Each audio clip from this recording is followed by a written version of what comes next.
আমি একটু শপিংয়ে বেরোচ্ছি, খাবার টেবিলে খাবার রেডি করে রেখেছি, পাশে ওষুধ রয়েছে, আপনি একটু সময় মতো খেয়ে নেবেন, ঠিক আছে?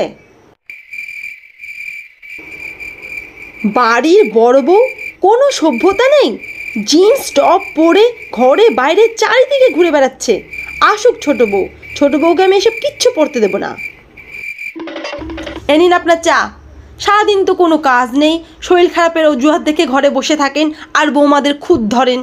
এরকম বড়দের মুখের ওপরে কেউ কথা বলে? কিছু শেখোনি নাকি তুমি? এই বুড়ি, আমাকে শেখাতে আসবেন না।